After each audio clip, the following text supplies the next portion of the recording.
show up and make a statement. Everything I do so instinctive and so passionate. Every word I move so descriptive like an adjective. I got a vendetta against people who patented being negative when you should be getting after it. I got facts over tracks, this and that. Spitting slow, spitting fast. I could roast, I could gas. Think I'm okay at last, but I don't know if that can erase all the past. And the pettiness, a reflection of the emptiness. Hilarious, you think you're with my time, you're delirious. Mysterious, because you hide behind a fake exterior. Inferior, you know I'll always be a bit superior. Get off of me, this ain't no humble brag. I want you to hear words, you can say them back. I want you to feel free from the chains at last, and to believe in what you got, it was built to last, yeah.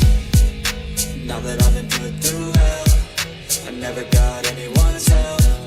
I had to do it all myself.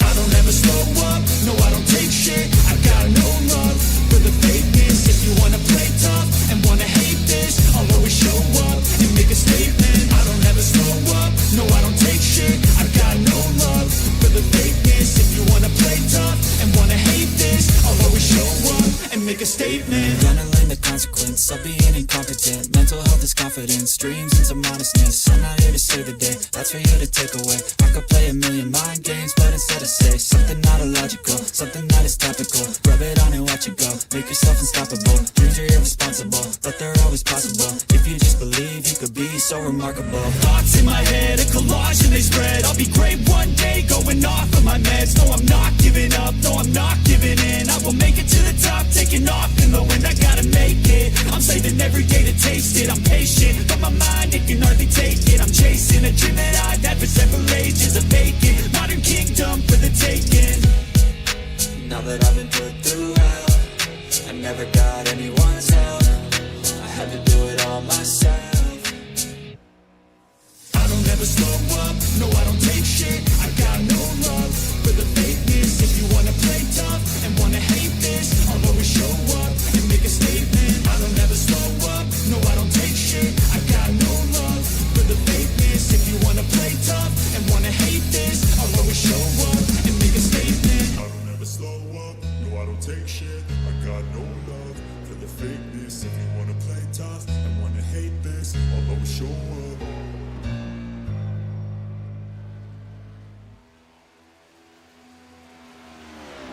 I don't ever slow up, no I don't take shit. I got no love for the fakeness. If you wanna play tough and wanna hate this, I'll always show up.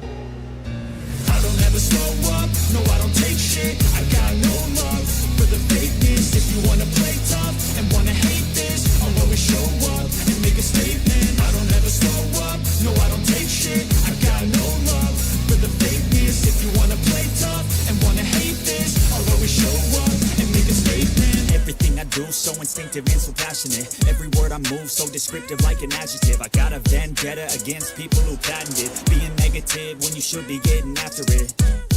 I got facts over tracks, this and that. Spitting slow, spitting fast. I could roast, I could gas. Think I'm okay at last, but I don't know if that can erase all the past. And the pettiness, a reflection of the emptiness. Hilarious, you think you're with my time, you're delirious. Mysterious, because you hide behind a fake exterior. Inferior, you know I'll always be a bit superior. Get off of me, this ain't no humble brag. I want you to hear words, you can say them back. I want you to feel free from the chains that last.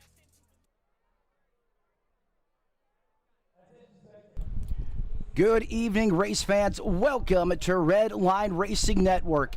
It's Tuesday night, and that means Nosscar Cup Series come out to shine here and fire up prime time as they take on from the last great house that Penske built in the Irish Hills, Michigan, the place. Want to thank all of you for watching us and joining us for coverage this evening. I'm Matt Metler up in the Tony Trapassa Memorial Broadcast booth, and making his return, he comes back home to Redline, a driver from Beast Mode Performance's Alpha Team, highly regarded and probably one of the best drivers I know to do business out here. Please welcome Sean Rockin' Rogers. Great to have you on board for the call tonight, my friend.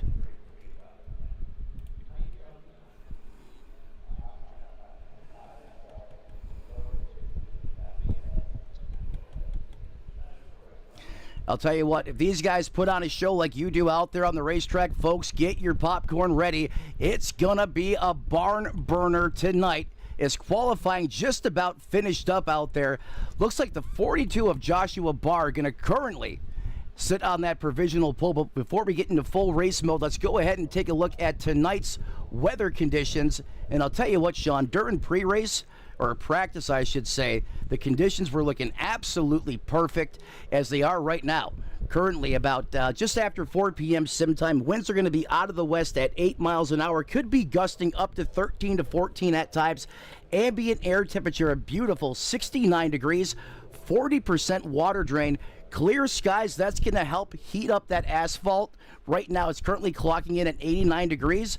But outside of that, Sean, that track being a little on the cool side, these cars are going to be making all the power as we get ready to switch gears into race mode.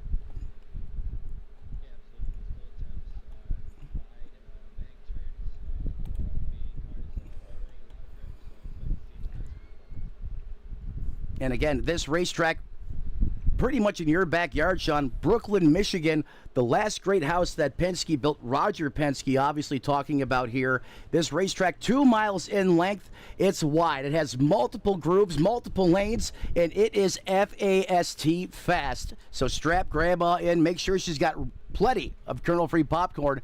Looks like Joshua Barr is going to lead them to the green flag as we now send it down trackside for the first time tonight. You know, Sean, what do you think we can expect? 100 laps, that's going to be the distance here tonight. What are your keys to success? What are you going to do to try to maximize your winning potential out there on the racetrack if you are in the car this evening? Well, with this new aero package that we just got here in iRacing, clean air is going to be a huge thing to have through the corners. But fortunately, here in Michigan, the corners are about 5 racing lines wide, so we're going to see cars spread out all across the track, trying to get some clean air on those. And then it's going to come down to with all the dirty air and just how inviting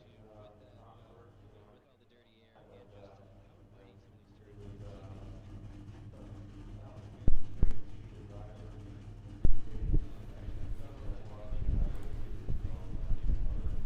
You know, discipline and patience. This track's so inviting.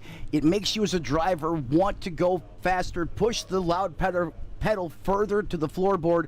But as you said, the consequences. That right front, that Dr. Feelgood is going to transition to a feel bad sooner than later. And that could be catastrophe, especially if we get some long green flag runs. This car will drop a ton of time.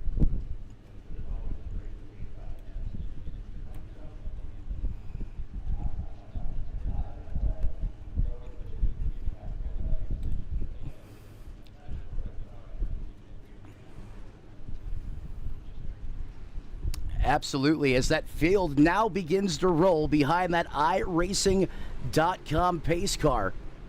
38 cars going to take tonight's initial green flag. So, Sean, that is a sold-out crowd if you ask me. So it's going to be hot and heavy out there on the racetrack. Starting in P1, it's going to be the 14 of Grant Solarzo. Look for him to be strong here. Outside of him, Joshua Barr in the 42 machine. Starting P3 is going to be Travis Barnes in the 7, same number that I drive in the Moonshiners Racing League. Outside of him in row number 4, it's going to be Joshua Taylor. Alex Anderson going to round out your top 5. John Osborne, Nick Bentz, Tyler Dohar, and Justin Lish, who's already got a win this season back in Daytona from race 1. You know he's going to be looking to carry that momentum. As we can further on back now, some of the big names in this league. Jason Metcalf's going to roll off here in that 17th place position. Thomas Geyer, longtime veteran in the 5 ride, he's going to start P20th. The HMFIC, 21st in that 46 machine. And then rounding out the last couple entries here, James Hadaway, Eric Cartson, and then Justin Knapp going to round out your top 36 drivers as we get ready to go. Green flag racing here as the field works its way through the turns 3 and 4 complex. There goes the pace car. Here we go into the Geico restart zone. Green flag in the air. Those glorious V8s come roaring to life here in prime time as they fire up to the sequential gearbox. Sean, they're getting ready to fire off into the turns 1 and 2 complex, and already 3 wide right off the rip.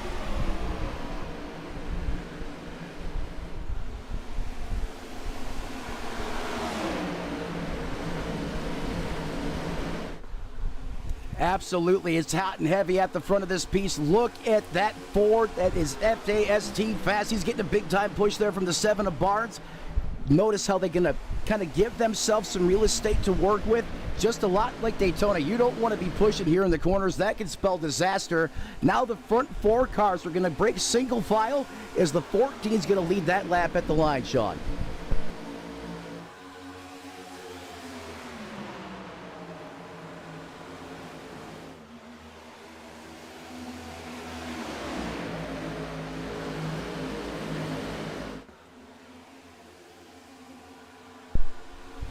Absolutely. And, you know, this car is very forgiving. It'll take a beating, but the one thing that won't is that toe link. And we know how easy it is to bust those. And if you do that without having a fast repair, it is game over, as we got a hot and heavy battle here for second place. 2 Chevrolet drivers are going at it right now. That time, Bard's going to get the spot back from Taylor as he turns the fastest lap of the race of 38.28. And, Sean, that's getting around here at a pretty good clip.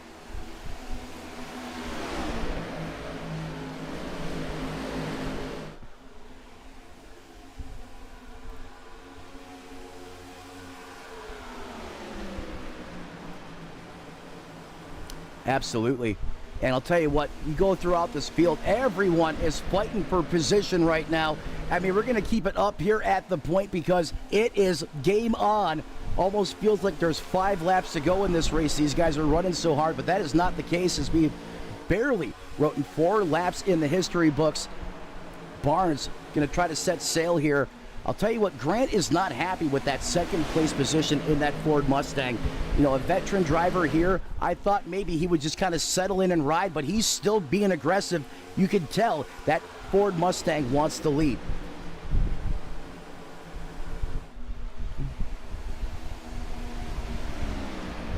Three, not to cut you off.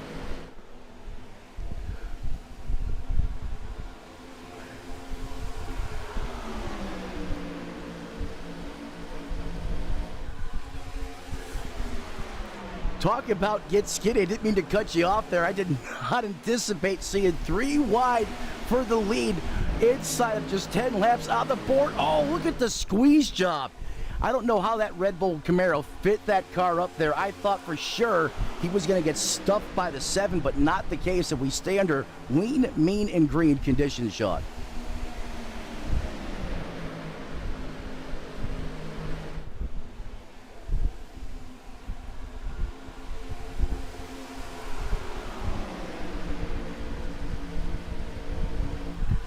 You know, you mentioned getting tight, and that's an aero condition. Sean, what happens exactly when you get in traffic, and what causes that tight condition? Is it just the tire giving up, or is it a combination of all that dirty air, that turbulent air that's being generated around you that enhances that situation?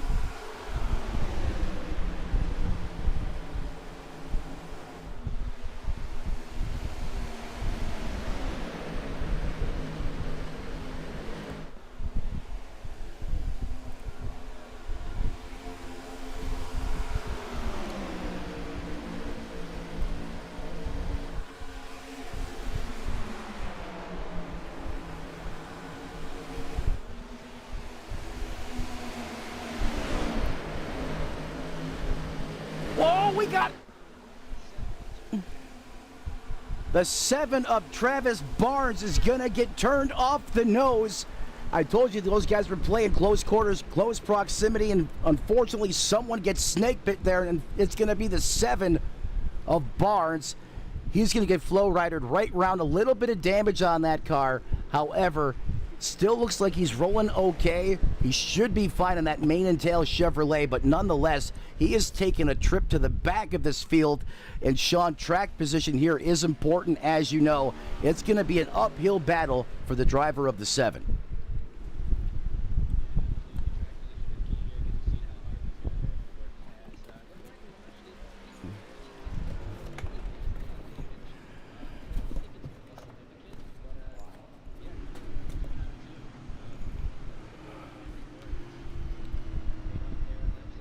No, you're absolutely right. I think the most damage he got on that Chevrolet to the nose is from the actual contact that that started the whole incident.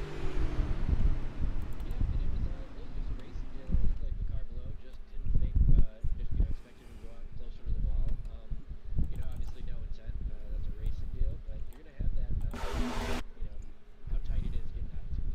Yes, we go back to the instant replay here. We're going to run it back at quarter speed. You can see it was a drag race, a John 4 special, basically off the corner.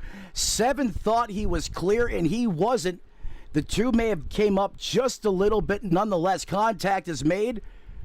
And instantly, a big-time Code Brown situation inside of the cockpit of that 7 machine. But Barnes doing a great job to corral that race car, get it spun back the other way, and keep it out of the inside retaining wall. Oh, and I know being in the car in that situation, you find yourself sideways, and you're just like trying to minimize the damage, but you see that inside wall coming quick. Oh, you gotta close the canoes. Yeah, and he also had a little bit of luck there. No one else got into him as the driver's now on pit road. Wholesale pit stops here. I mean, everyone is coming. I'm surprised to see this many takers with such few laps on the board. But again, as hard as these guys have been racing, they're probably putting a good hurting on those Goodyear Eagles.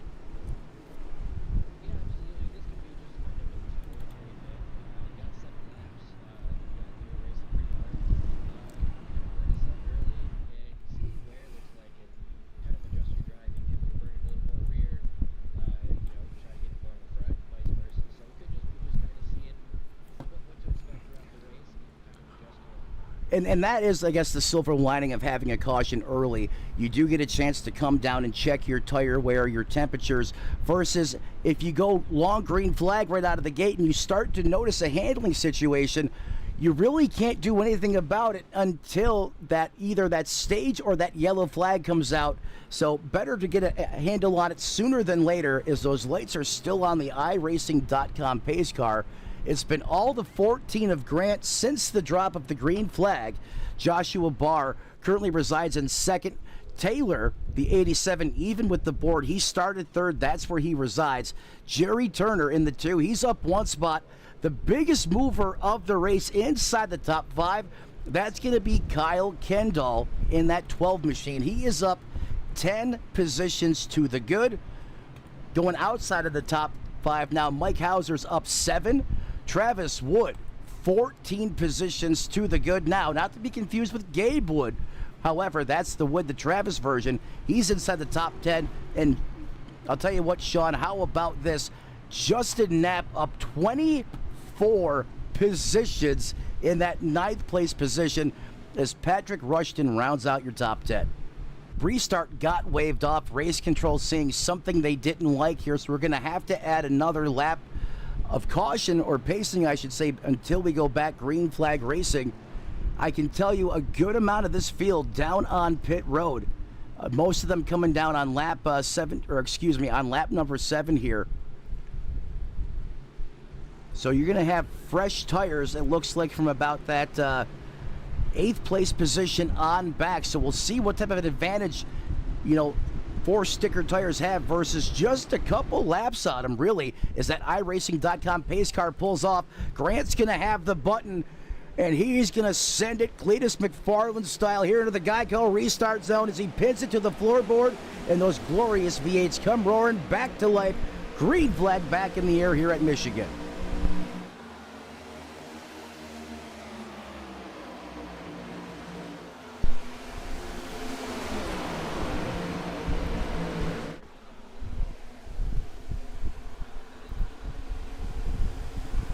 It is, and remember, the 14 did not come down pit road, so he's already at a disadvantage in that tire department.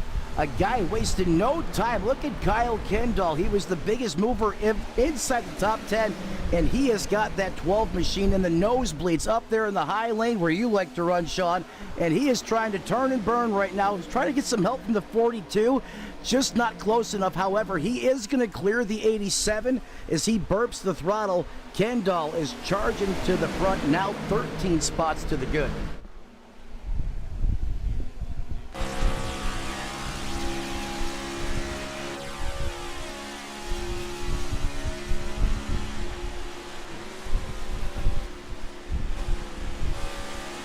As we jump on board with Kyle Kendall, you can see just how fast these runs come. You can see the draft, how it affects the performance of the cars. We now jump onto the nose cab and just look at the speeds he's generating, north of 200 miles an hour into the corner here, Sean, you're not really going to see those speeds north of 200 single car, and that's what the draft does for you. That's that extra speed boost that we've been talking about, as he actually turned the fastest lap of the race. He won a 38.06. We're almost getting to that 37-second barrier.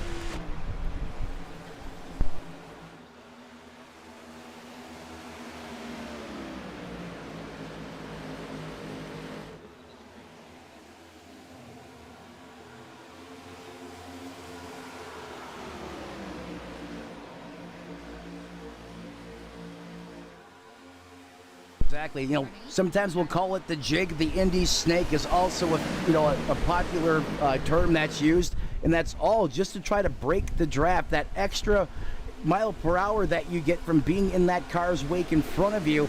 Some people say it's pointless not to snake, not to try to break the draft. It's faster just to drive in a straight line. Other drivers, they swear by it. What's your take on it?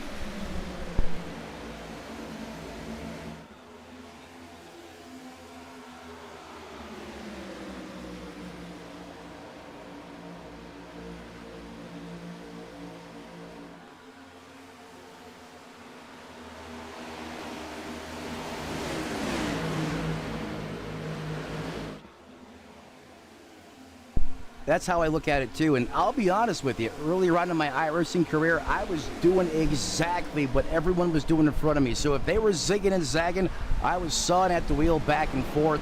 However, like anything, with experience, you get a little bit wiser, you refine your discipline a little bit, and I also feel like it also increases the tire temperatures and also enhances the wear a little bit. So I'm with you. I just try to keep it as straight as I possibly can to minimize that tire wear and tire temp.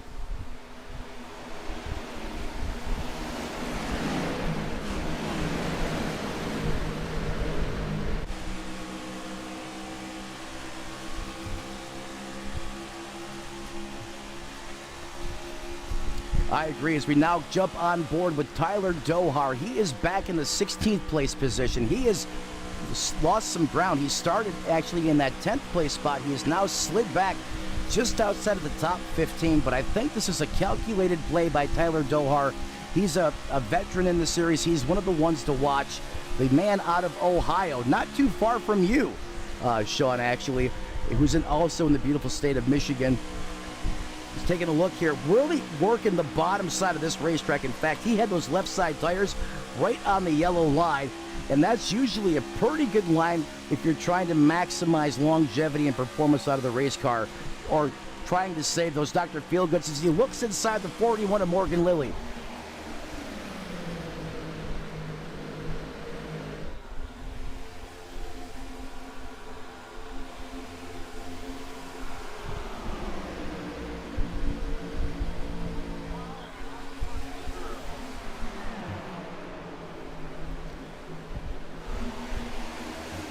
Exactly. I couldn't agree with you more. This is Tyler Dohar just doing what he does. I'll tell you what, there is a good amount of commotion behind him, though. Back there, you got drivers like the 23 of Joe Ruiz out of Sacramento, California, representing the West Coast. You know, he's been hot and heavy, banging doors at times with the 28, the 81, and Nick Bentz there as well. Daniel Helms. These guys have all really been all over top of each other since we took the initial green flag, as we now officially click 19 on the board here from the Irish Hills of Michigan. Everyone's still, pretty much gridlocked. There is fierce battling going on all over the field. Let's jump back to that 25th place position. Thomas Geyer finds himself in the hornet's nest right now, side by side, door to door, going at it with James Hadaway, and that's for that 25th place position. That's how important track position is right now.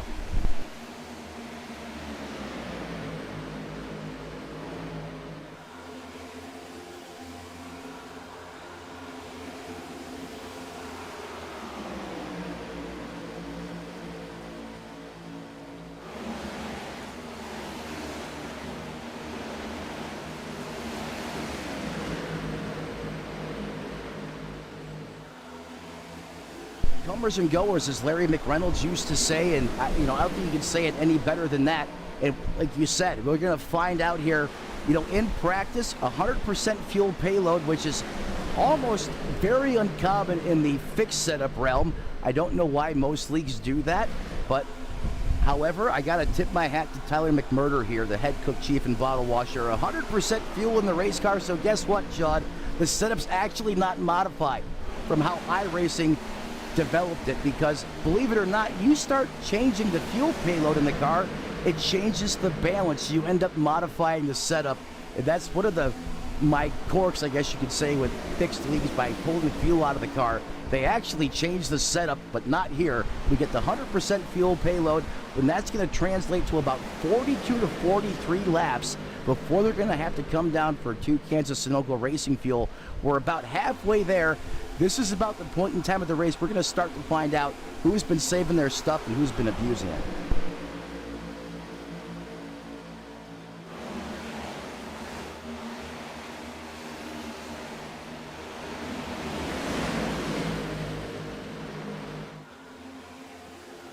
Oh, we got big time problems. Someone just squirted out of the hot dog bun there. Oh, we got the fives around.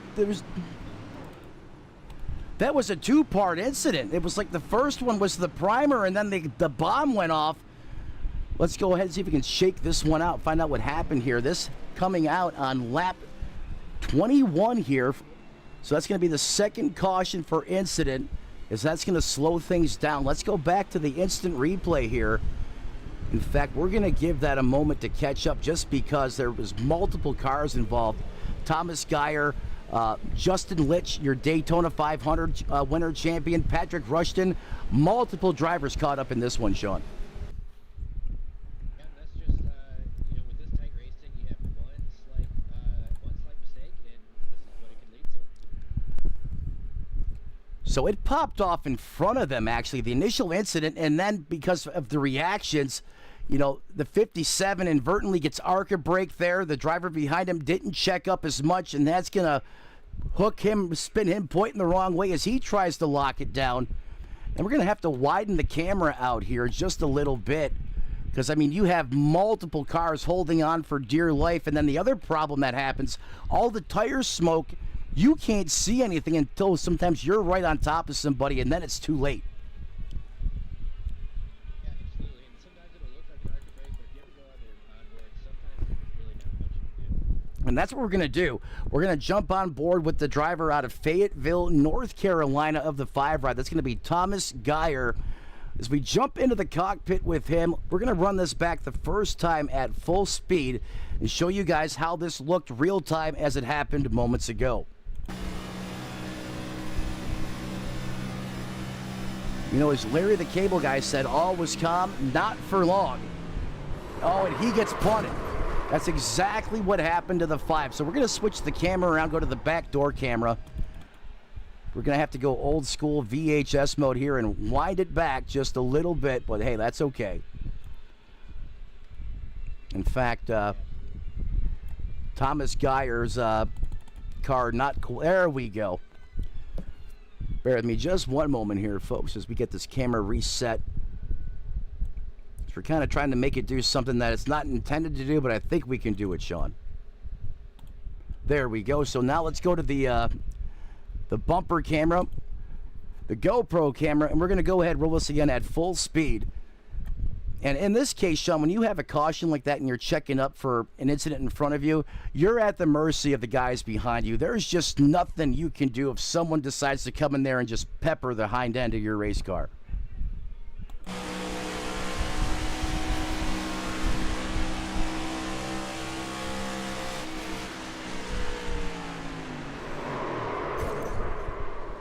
He just lost it by himself. I take that back. The 60 did not get into him. The 5 just flat out lost it. Could be brake bias is a lot of times the #1 culprit of that happening out there on the racetrack.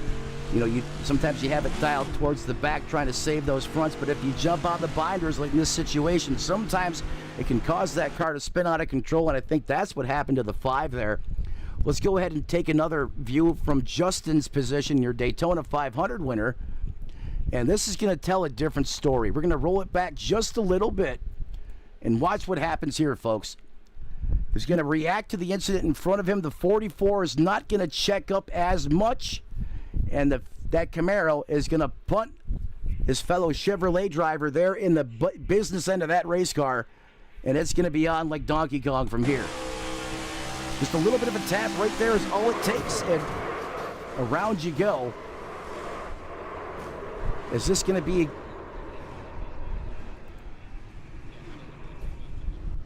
Nope, it does not, as that's going to be your second caution for incident here on Redline Racing Network. Want to thank all of you guys for tuning in, and however you get this content, welcoming us into your homes, onto your phones.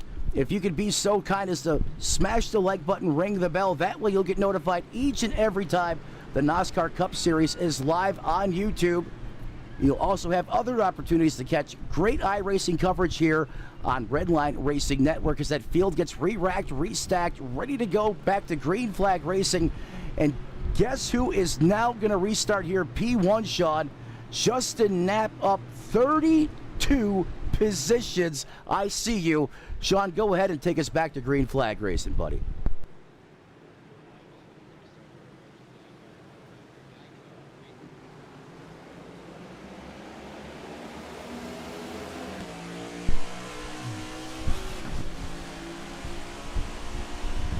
Heading down to turn one.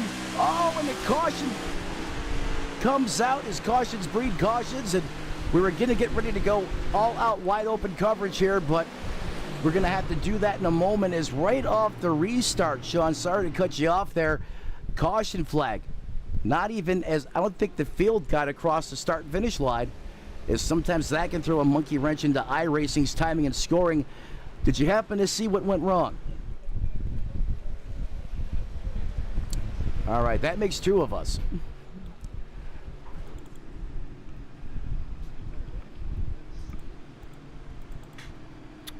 So the other thing that's strange is I'm not getting any notifications here in my black box. Oh, wait a minute. This may be it right here. Stand by, ladies and gentlemen. This may have involved the 98 of RJ. Let's go ahead and roll it and see what we can find here.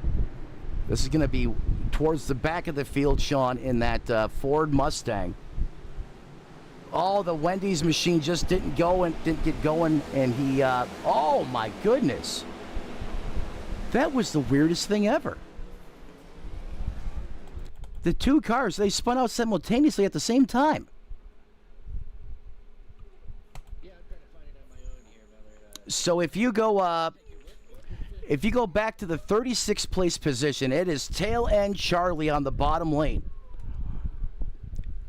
You're looking for a Jack Daniels Toyota Camry and the 98 of RJ.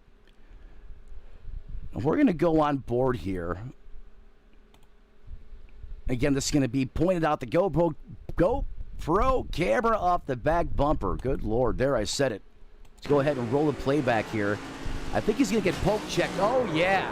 He just sent it. He just gave him the business. Yeah, but everybody's antsy to get Exactly. fired up, and somebody is a little slow on the uptake. That can happen. Yeah, and sometimes you have drivers that are veterans, right? They understand there's a good chance of the checkup, which can happen, especially at racetracks like this with large car counts. And I think RJ may have been anticipating the checkup, which didn't happen. And unfortunately, that Camry had other plans, as he is going to just snooker him in the bumper of that race car. And I mean, watch the hit he takes. I mean,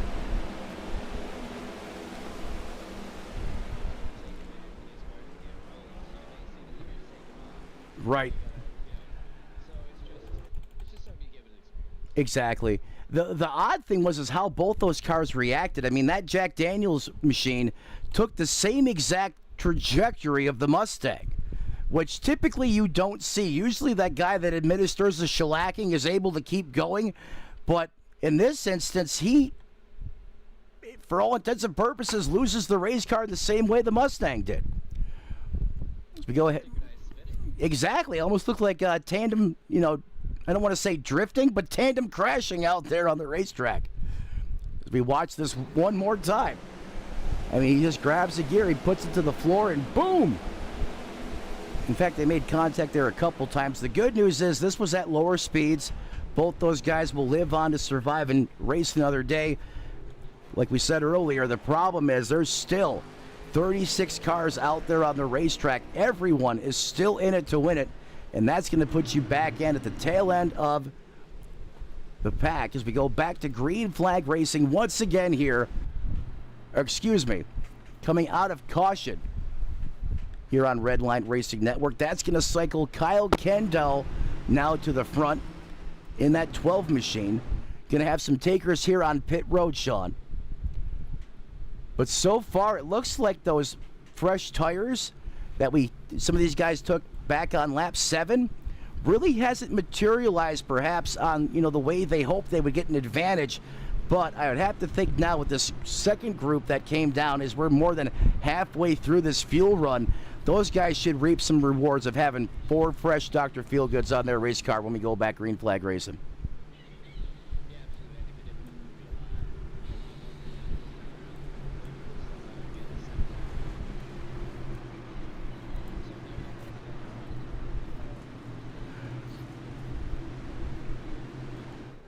Or even 5th is that iRacing.com pace car pulls back off. They're getting their money's worth today out of the pace car. Kendall is going to have the trigger. He's going to unleash the beast. The man out of Southern Michigan gives it the good stuff. And wow, he shot out of the cannon. Great restart there by Kyle Kendall. He got God as he's going to pull the way now to a 2.5 to 3 car length advantage. And we're 3 wide now, almost 4 wide. Back around Travis Wood in that 5th place position, Sean.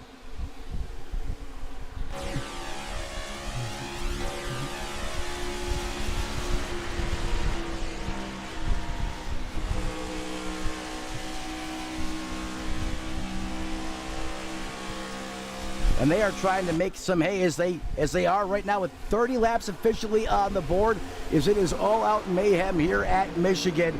Folks, we're going to crank it up here for the first time, go all out coverage. Grab the dial at home, rip it wide open with us, and let's turn up these V8s here in prime time. Let's do it right now.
73 is already facing the wrong way, as it seems right here. So let's go ahead and grab the rewind button, go VHS mode with the powers that be given to me.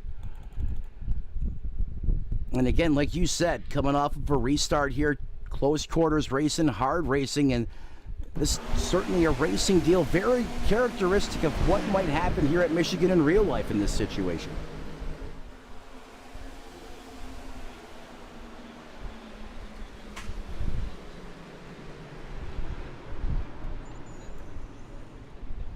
Yeah, it doesn't. The one takeaway here is they just kept on crashing. I mean, that's been the kind of the theme with these incidences on the racetrack. It's not one incident, one minor infraction on the racetrack or two cars making contact doesn't seem to be the main event. It's what happens after that. The second or the third incident seems to be the big one. And here's another incident that took, 30 to 40 seconds to unfold, and Patrick Rushton really getting clobbered at the back.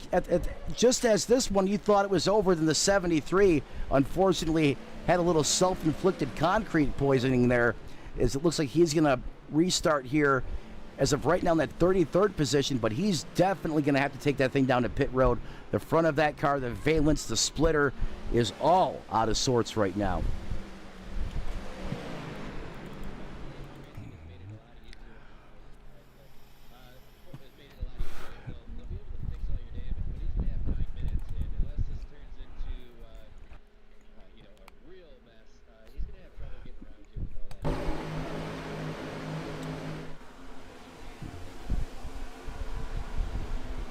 And you're right, that absolutely was a hard shot. How about the 64 getting turned face first into the fence there as well? The Bud Light or the Busch Light machine, he clicked the top off that thing and it was smush. He probably didn't had. You see the two come off the wall. He gets hesitant. The 64 gets hesitant, slows down as he should. But the 5, must have been more confident going through there. And just Yeah, again, this all happened so fast. We're going to back this up just a little bit. We're going to jump back on forward with the 5 again of Geyer, the driver out of Jacksonville, North Carolina. Let's go on board with him so you can see it actually from his perspective this time. Now, let's go with the cockpit camera. Thanks, guys. I appreciate the help with the camera work. Got to thank everyone on the crew for all the help to make these broadcasts come together. Certainly cannot do it without them. Let's go ahead and roll it. This at speed. You can hear him lift off the throttle, getting into the corner there, and he starts to pick it back up. That's when it's going to pop off in front of him. He reacts, he sees the smoke, and you're right, he just has a little bit more confidence.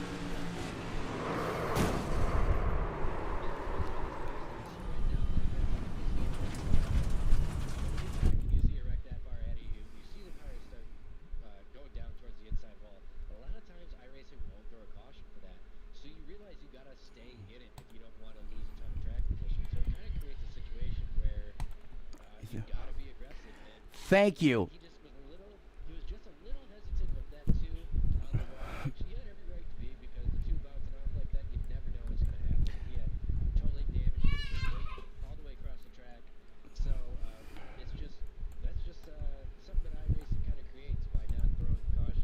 That's Cars are all drifting off. That is a great point, and I can't tell you how many times I have been burned in league racing because of that.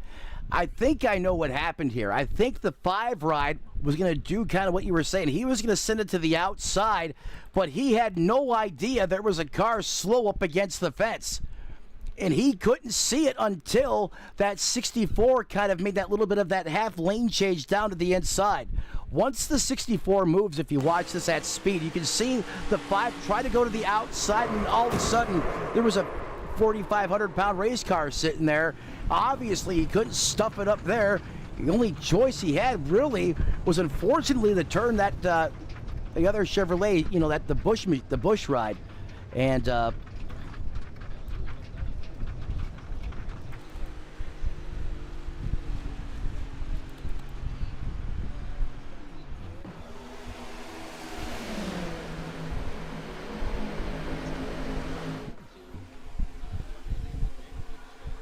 Sean, thank you for that, as that was a quickie yellow.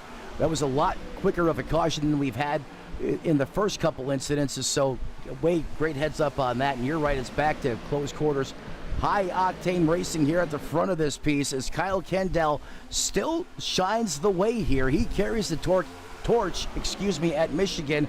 But then you have Connor, who's up 15 positions, as you just alluded to, and they are in a side-by-side Mike Tyson style knockout fest. I mean, they were literally leaning on each other at 195 miles an hour.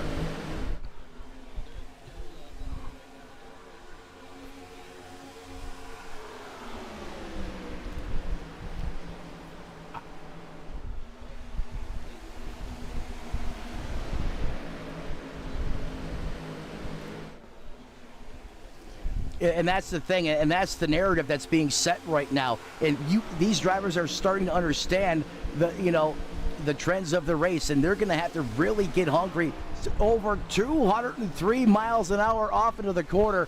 Sean, you want to talk about racing hard, going as fast as you possibly can? That is absolutely getting it in this next-gen car, especially with a fixed setup underneath you.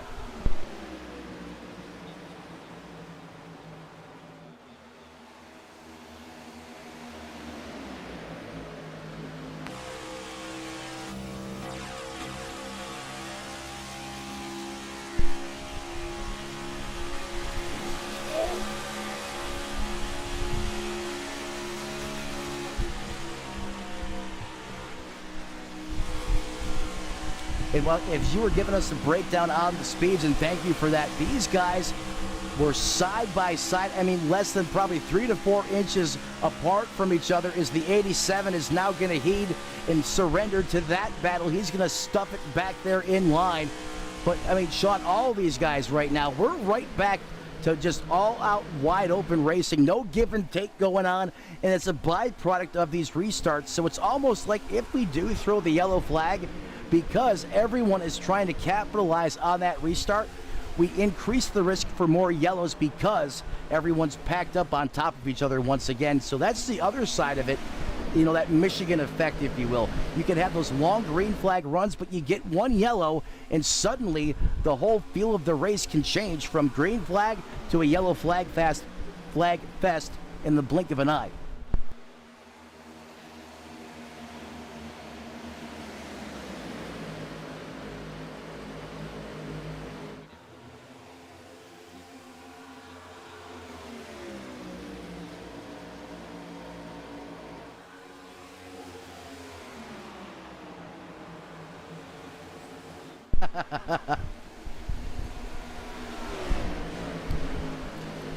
It's starting to finally look that way. I think everyone inside Mike Hauser. Oh, there he is, the 43. Or Joshua Barr there in the 42. He's good, but I'm pretty sure I saw the 43 of Hauser. Oh, yeah, there he is right there in that Mustang. Now, there's an incident where I didn't think we would see a caution come out.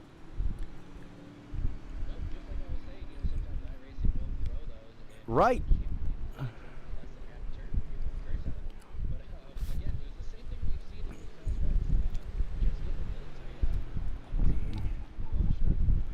And that's exactly now, but the other part that is uncharacteristic, the last time this happened, we didn't get a yellow.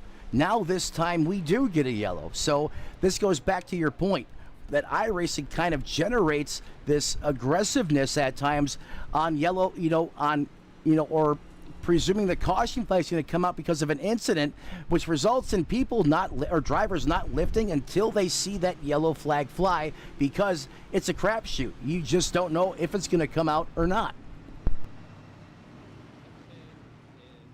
That's what created the previous wreck and everybody kind of scattering.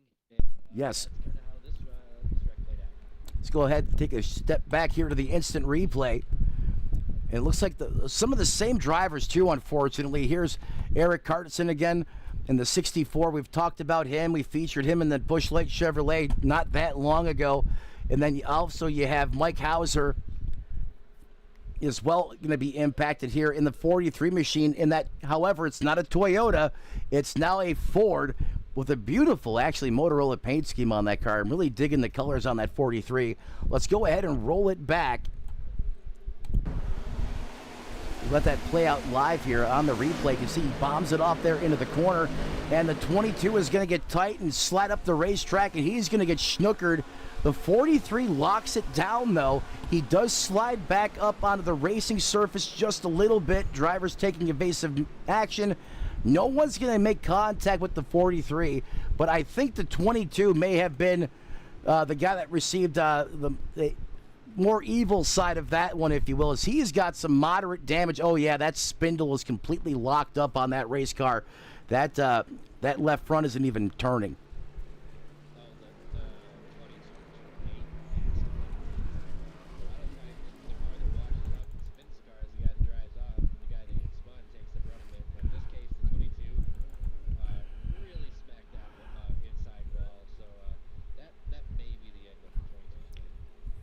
Yeah, I mean, we're going to wind this back here really quick because after that contact, I seen the trajectory he was on, and it did not look good. You never want to assume, but after I seen his car missing the fender and the right front or the left front tire completely locked up on it, I knew it probably didn't go very well. And here we'll slow it down. After the contact, he gets a second shot, and look at this. Oh, my God, that was a lick.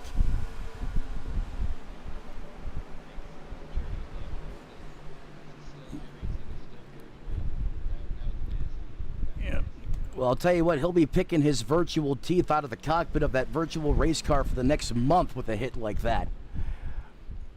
As we now go back to the live side of things here, it's all Kyle Kendo in the Ford, large and in charge here at Michigan. We're going to step aside, pay some bills under caution, but don't go anywhere. We'll be back with all the high-octane, high-flying racing action here on Redline. Stick around.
Here at TWRS, we're always here to help our squad when they need a little push in the right direction. That's just who we are. We're a beautifully diverse group of goofballs dedicated to driving fake race cars as fast as possible. And we continue to push each other to the front using the power of nonsense. We have one of the strongest NASCAR programs on the service, and you can access it all for $24.99 a month. And we just released individual subscriptions for $14.99 a month for each NASCAR vehicle. We also just added a rallycross program, and our IndyCar program is taking off as well. So come join the weird side. We have speed and cookies. Cookies are not included in some locations.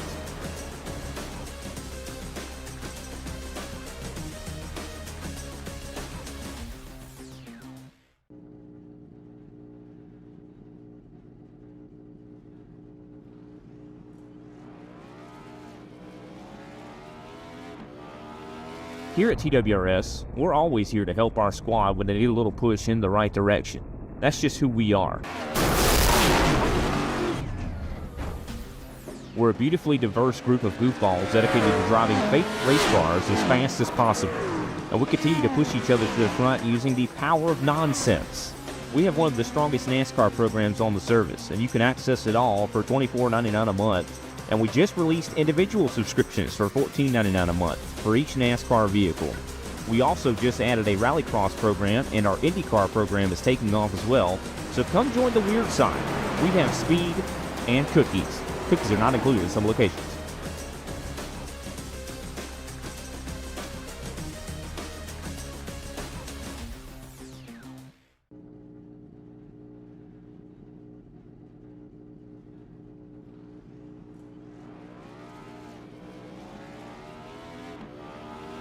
Here at TWRS, we're always here to help our squad when they need a little push in the right direction.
Race fans, welcome back to the Irish Hills of Michigan. Green flag back in the air and back to the business side of things.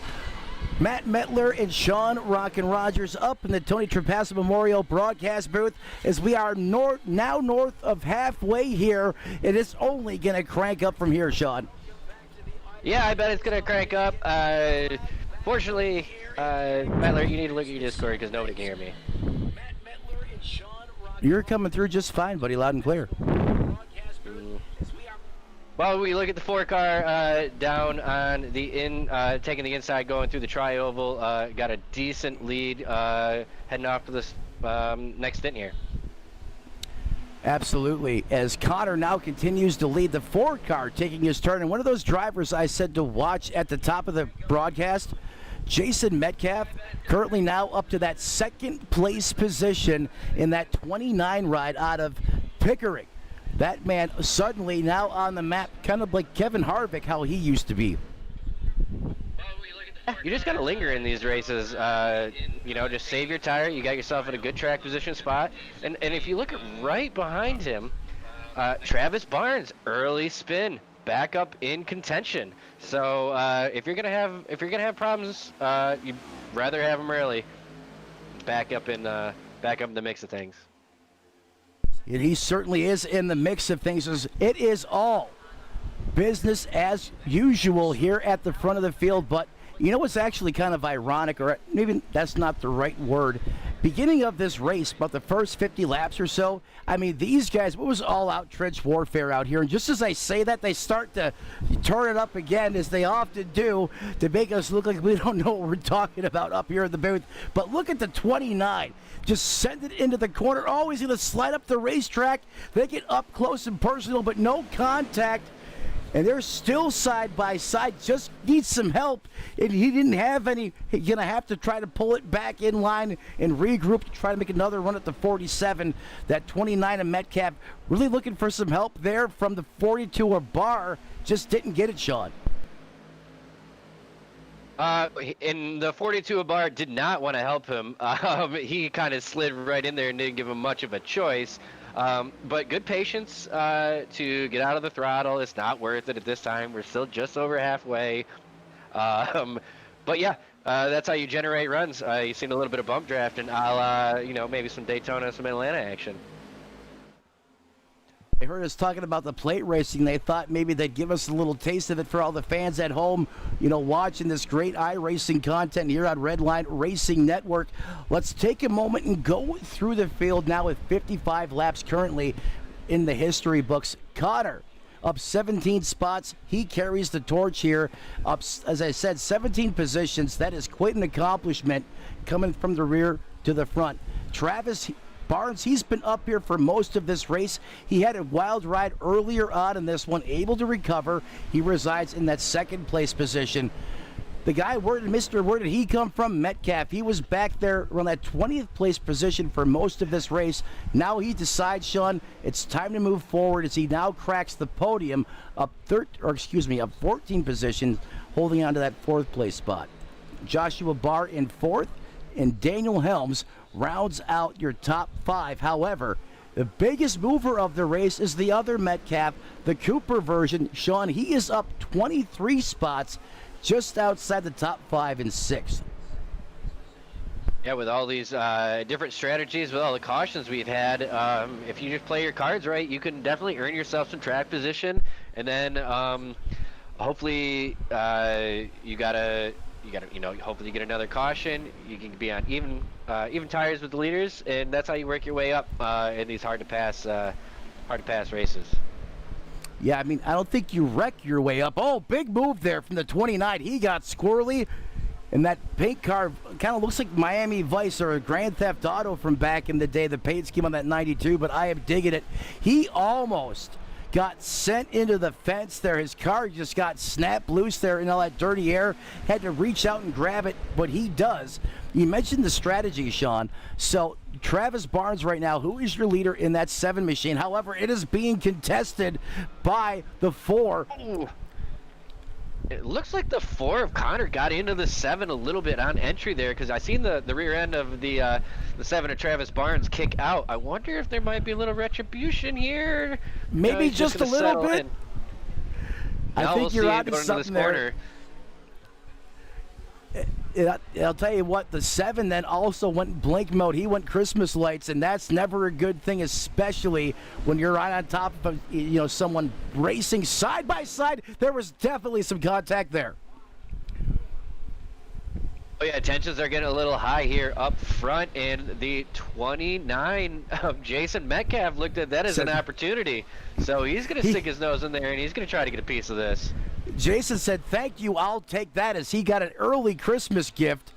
I mean, that cost him all kind of momentum. And now look at the big-time shove from Barnes to the back of Metcalf. You think he might be a little hot right now in that 7 car?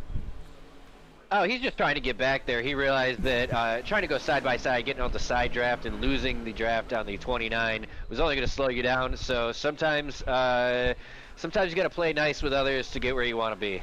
That's right. Sometimes it's all about teamwork, which can absolutely help you here at Michigan. And when I meant hot, he is just feeling it right now. He wants to be aggressive out there. They're still side by side, door to door. The other thing that's going to do, that's going to slow down your optimum lap time. That's going to let drivers behind you start to get themselves into the picture. And you can see that's happening. Joshua Barr now, he is right there. Look at his lips right off the back of that number 7. This has brought Daniel Helms and Cooper Metcalf into the battle as they are still side by side. John Force style at drag racing down the backstretch. If I'm in that 28 of Daniel Helms, I am sitting there saving tire and letting those 4 up front fight it out, use their tires up, push each other around. You know, be ready because it's a high risk that they can wreck. But if I'm in that 28, I'm just sitting there, hanging out, and just letting this happen. Exactly. You know, almost like, in Talladega Nights when he's sitting there sipping his macchiato, while they're out there on the racetrack. The 28, I mean, that's veteran experience, veteran presence right there. Just let them use all their stuff up, beat and bash the snot out of their race car, and then guess what? When they're basically hung over and left for dead out there because everything is used up on that car, grab a gear, turn it underneath them, and see you later. But you don't. Oh, there was big time contact there. I'm surprised that didn't result in a spin, especially on corner exit. Did you see that, Sean? Oh yeah, absolutely. I thought it wasn't our calamity corner. That could have been a wreck and turn too, because that seems to have been our issue throughout the race. But good job by both those drivers minimizing that, because yeah, that could have been 2 cars through the infield. Yeah, that's usually a 95%er. From my experience, we're going to back this up just a little bit, and we'll show you what happened again here. We'll roll it back. We're just slightly behind real time right now, but usually when 2 cars make contact like that, as Sean just said, that is almost a guaranteed 2-car deal, spinning down the racetrack, potential caution, but not them. They just able to maintain control of their race cars and continue on here as we now approaching the later stages of this race, currently working lap 64. And if we go watching the lead here, Connor Pritko got into hold on, I just lost my Travis Barnes there. Almost wrecked him again coming out of 2. Yeah, these guys, look at, there it goes. Holy moly, I can't believe what we just witnessed. Sean, I thought the force of the broadcaster's curse was strong with me. You, my friend, have a whole new level of it. Almost like you brought that into fruition, but these guys were battling hard for about 5-6 laps now, and something's got to give, and the give was that 4 mobile Ford Mustang, Sean. Yeah, watching it. Well, I was sorry. I was listening to the race chat. There's some discussion between the 4 and the 7 right now. But just watching it, it looks like the tempers just flared. Yeah, unfortunately, you're gonna have that. If you go back to the instant replay here at quarter speed, I mean, these 2 drivers have been in a close quarters jousting match of their own now. And you can see here, coming off the corner, the 4 is going to have a run. He's going to look to the inside. The 7's going to come down off the wall and kind of pinch him here a little bit. And as we've seen throughout this race, the car's going to get tight, and they're going to slide up into the fence. And watch this. I mean, you can't not give past that safer barrier, and the 4 just basically drove right up through. The 7, he's going to get spun off the nose of that race car. But, I mean, what do you expect the 7 to do in that situation? No, the 7, this was obviously all the 4. I just keep hearing the radio chat between them. They are very disagreeing. But this was something that was brewing. We've been kind of keeping our eye on it as the past lap and a half, and it finally boiled over, it looked like. I'll tell you what, in the words of Phil Collins, I can feel it coming in the air tonight. Let's go ahead and take another look at this for sure, Sean. I'm going to jump on board with the 4, go to the cockpit of the race car, and we're going to run this back at speed. I mean, he had to have known he was going to run him into the fence there. Yeah, you I gotta mean, like. There was no way that he was making that corner. He had to get out of the throttle. Yeah, and again, I don't have the engines turned up a lot, particularly in my replay headset, but it seemed like he was still on the throttle there right up until the contact was made with that safer barrier. Is that nonetheless going to be another caution for incident on the racetrack? This is going to be now the 7th caution on the evening. And remember, 100 laps was the distance tonight. And we had some moments in this race where we've had some lean, mean, green, and clean action. And then we'll see these instances, these nuances of, a caution. I don't want to say caution fest, but, a good amount of cautions that seem to transpire after, a longer green flag run. If you look at, you mentioned pit strategy just a little bit ago. The leader of this race, Sean, was last down on lap 44. That's going to be front row Joe in the 1. And then if you go back to everyone else virtually inside of the top, everyone's on the lead lap, just came down pit road and put 4 Dr. Feelgoods on it. You're talking about a 20-lap offset. If you're Joe right now, how you feeling inside the cockpit of that race car? you're not in a good. You're not in a good spot here. No, you're not. They're going to be coming quick, fast, and in a hurry. But if you're pulling a strategy like that, I don't know what their tires. How many tires we have that he has left. He could either be trying to save one, or maybe he's down one and he's kind of forced into this scenario. But if you're in that car, you got to know that you're going to get swallowed up pretty quick. So try to be out of the way, I guess, would be the best. Because that could easily cause another caution if cars don't realize that there's a large speed difference. So we'll see what happens here. Well, I'll tell you what, front row Joe in my home state, he's in Bellevue, Florida, hoping my fellow Floridian can go out there and punch his ticket into victory lane. But I can tell you, he's actually sitting good in the tire department. He's only used 3 sets thus far. At least that's what my data shows me up here as we get back into the Geico restart zone. Let's get back to the boogie in the house that Penske built. Back on the accelerator, back up through the sequential gearbox, and a great start on those old Dr. Fieldbads for that one machine. But here comes the teamwork. And they break the push. The 14, he wants to lead right now. Here we go, 3 wide again. Get skinny, boys. Let's see if they can. They get him cleared safely, it looks like. And we got the 67 ducking down to go around him of Alex Anderson. And he might even take a peek of. Take a peek here at Grant, and he does. He had a huge run coming out of there. See if he could get up and clear him. And it looks like he does, and he ain't done there. He's focused on the 12. We might have a new leader. I think we're going to have a new leader here in the next couple corners, if not sooner than that, as we are side by side, door to door here up at the point. In fact, all throughout the top 5, top 10. Oh, big time moment there for the 13. He got loose. He caught it once, caught it twice. We are still lean, mean, and green. However, they are gridlocked side by side. The 42 just cannot get away from Ryan Brideston. No, and as we even look further back in the pack, it is getting hairy back there. Yeah, a lot of hair, no clippers, so you're just going to have to kind of comb your way through it, if you know what I mean, Sean. Yep, and here for the lead, Kyle in the 12. Slide jobs up over the 67, Alex Anderson, but he's going to have a better run out of the corner, and he's going to be able to side draft him down the straight. He's getting the help from Grant, and he's going to get the push to clear him. That's what it's all about. It's about having battle buddies, a makeshift, or heed the opportunity in the moment.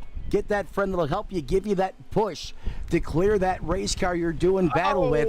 Oh, that's going to leave a mark.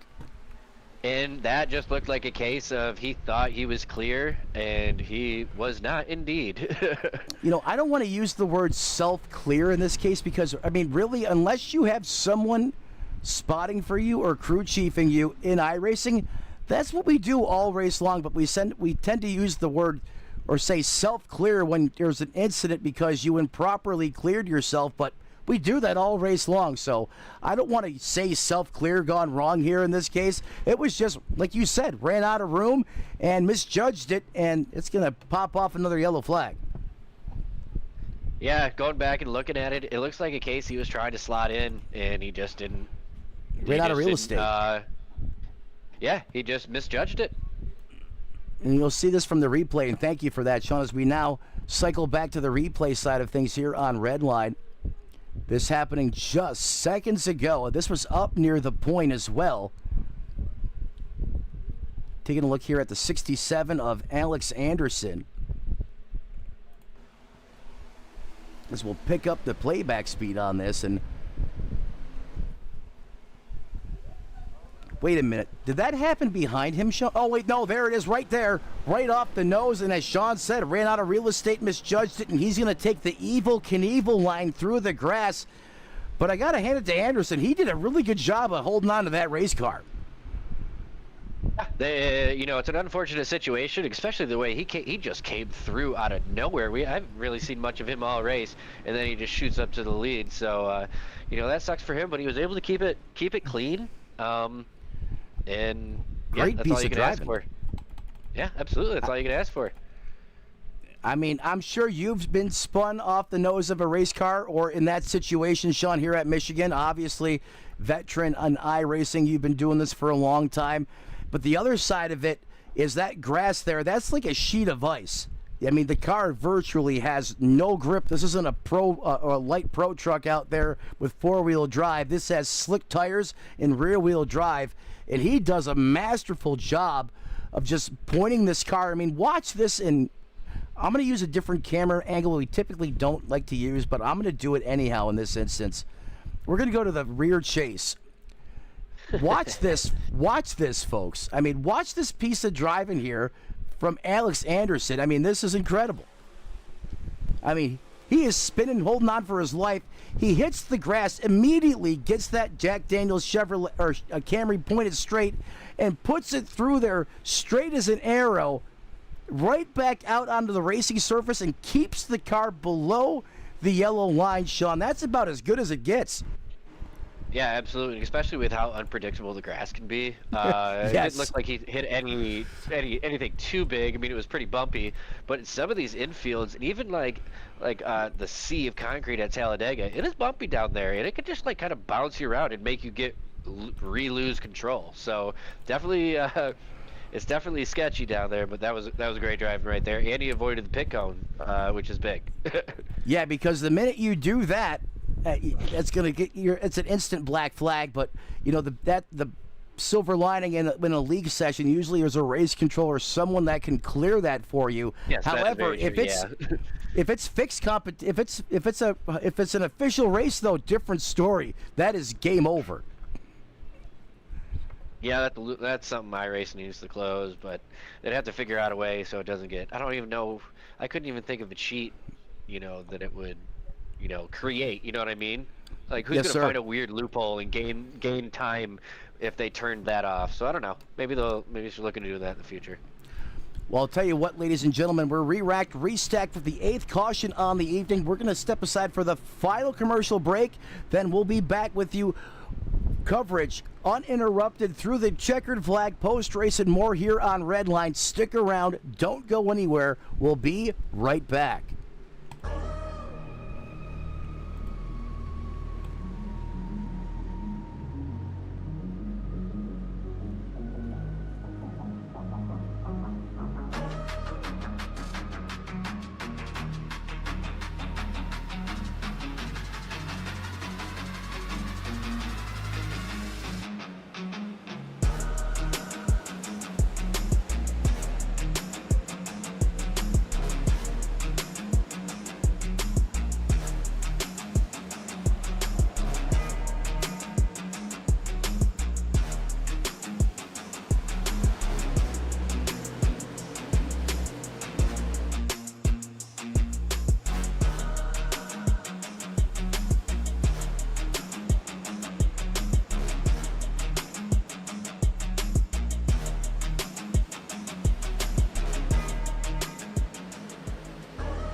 Here at TWRS, we're always here to help our squad when they need a little push in the right direction. That's just who we are. We're a beautifully diverse group of goofballs dedicated to driving fake race cars as fast as possible. And we continue to push each other to the front using the power of nonsense. We have one of the strongest NASCAR programs on the service, and you can access it all for $24.99 a month. And we just released individual subscriptions for $14.99 a month for each NASCAR vehicle. We also just added a Rallycross program, and our IndyCar program is taking off as well. So come join the weird side. We have speed and cookies. Cookies are not included in some locations.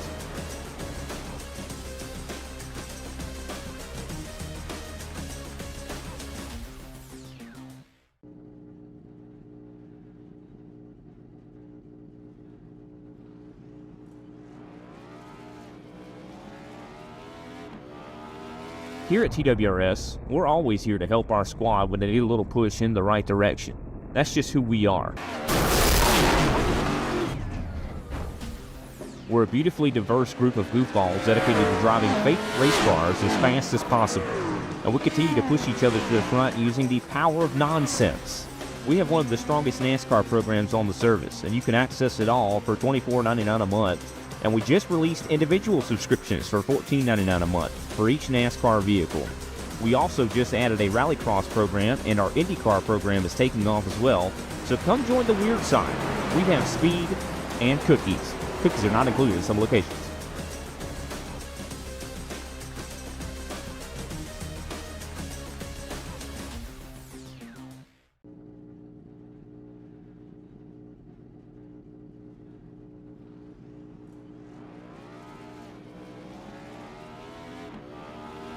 Here at TWRS, we're always here to help our squad when they need a little push in the right direction. That's just who we are. Fans, welcome back to Redline Racing Network as 16 laps remain in this juggernaut battle here from the Irish Hills of Michigan. It all points to Josh Barr right now in the 42 machine from Eagle Rock. That man has had the plan. He started P1. That's where he currently resides. And the man that just went for a ride, how is Alex Anderson still in second place, Sean? Oh, I've been watching, while we were during break, I was been watching them, and he just kind of came out of nowhere again. He's obviously very confident in this setup, and here he is taking a look. Not quite, but he's just getting the clean air on his nose there. And we'll see if he can't get a good run coming down the backstretch. But yeah, he's been flying through the field. I mean, Alex Anderson in the 67, I mean, we didn't even really talk about him that much to just a couple laps ago, and it was for all the wrong reasons there, other than the save. And here he is right now taking the lead, going to send it down to the bottom of the racetrack, going to rely on that TRD power, but the 42 is going to surge back. He comes up, deploys the side draft, beautifully executed, and it's a 2x2 side-by-side, 4 and a fair, back into 1 and 2, Sean.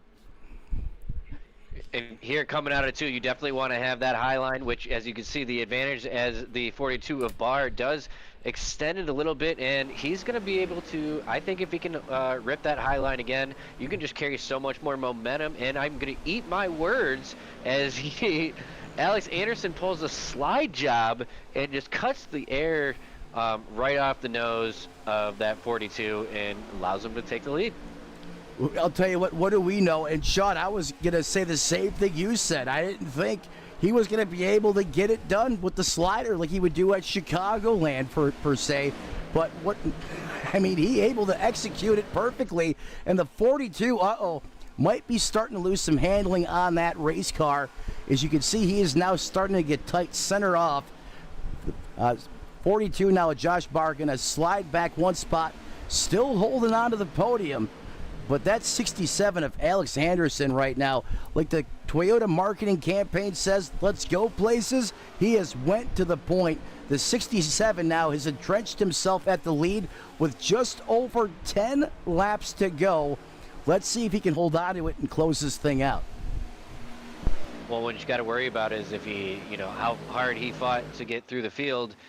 If he if he burned up his stuff, I mean, I know it's kind of a shorter run, and it is 10 laps, but in 5, he could easily fall off. And if somebody's lurking in the weeds, maybe back in, third, fourth position, we could definitely see somebody that maybe we don't expect come up to the front. Absolutely can, but I'll tell you what Alex Anderson wants to see in his rear view mirror, and we're going to go ahead and jump on board with him and flip the camera around to the bumper cam, pointing back at the competition, and this is exactly what he wants to see. Well, now as I say that, they're single file, go figure, but just moments ago, they were mixing it up, and that's what Anderson wants to see them doing, battling side by side. That slowers their speeds down. That will help him generate. Oh, yellow flag And out. we have a caution. Crumple up everything we were just talking about, folks. Throw it out the window. This yellow flag now changes everything. If you got tires, Sean, are you coming or are you staying out? At least thinking of 2. But Well, I didn't want to give my secret away here, but since you mentioned it, 2 tires work great here at Michigan, especially if you have a race car that's a little bit on the snug side. That's what I was thinking, and 2 tires is probably not a bad idea here. No, but it is a risk, because if we, now that we're down to, by the time we take the green flag, we're going to be 7, maybe 6 to go. I mean, if you're thinking that we're going to keep wrecking and you're never going to get the benefit of those tires, that's something you're definitely on your mind as well. Well, Alex Anderson right now, he's darned if he does, darned if he don't. So whatever he does, everyone else is just going to do the opposite. We're going to have to see what happens here. But talking about the 2-tire strategy here, if your drivers, 4th, 5th place on back, just have to see what, some of these teams do here. But if I'm in a situation where I'm coming down pit road with only a handful of laps remaining, I'm going to take 2 tires every time. I am that confident with how much better the car is going to rotate. It's not going to be as tight as having 4 cold tires on the car. It's going to fire off better. I know that in my heart. Let's see what the call here is on the 67, is multiple drivers on pit lane. In fact, the whole house is coming. Yep, it looks like everybody is coming in. We'll just see what the 67 does. Jack goes up. Jack goes down. A 4-tire stop on the He's taking all 67. 4. No We're kidding. going to see if there's any risk takers. Oh, McMurder! Tyler McMurder is going to try to pull a Fiocchi doke on the field here. I see the 46 come off of pit lane. Did McMurder go up there and steal the lead on pit road with a 2-tire stop? Sean, he might have. No, it looks like Josh Barr still came out in front of him, but he's going to be in 2nd place on the 2 tires. I guess we'll see what 4 versus 2 looks like. We're going to get a perfect glimpse at this, and folks, you might want to strap yourselves in because it's about to get rowdy in prime time. This is when these drivers make their money right now.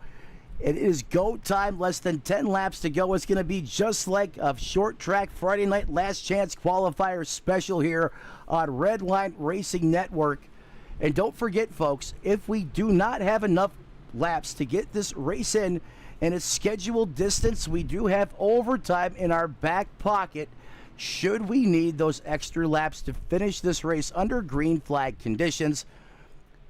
Sean, Travis Barnes, he's going to have the trigger here. He's going to restart the leader, but he's going to have some fierce competition. We know Tyler Dohar. He's very capable, very good driver, a man out of Ohio that he's been doing this for a long time. He has I don't want to give away his I rating, but he could definitely be eligible to go to pro if he wanted to. He definitely has the talent to do that. Justin Knapp is also up there. 29 positions, Sean. Not 10, not 19, 29 in 4th. And then you have Jason Metcalf, the longtime veteran there in 5th. I think any one of these drivers have as good a shot as anybody to win this, but my question is, Tyler McMurder there in that 46 machine. He has a little bit of damage on the front of that Camaro, but 2-tire fire in the 46. I want to see what he is able to do with those 2 going up against the 4.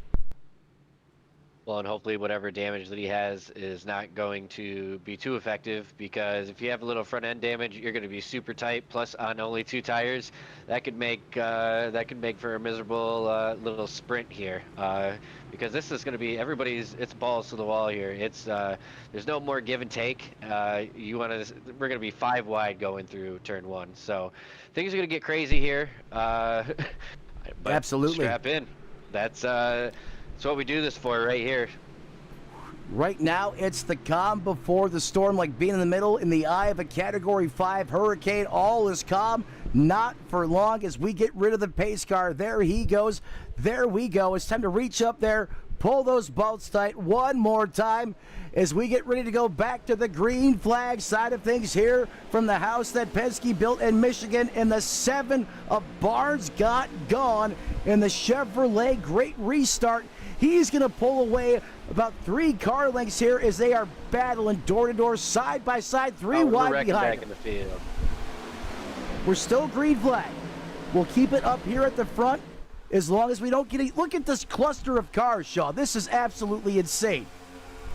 Oh yeah, here way back it is just here we're going to be 4 wide. 4 wide there, right around Hauser. Are you kidding me? Now 5 wide.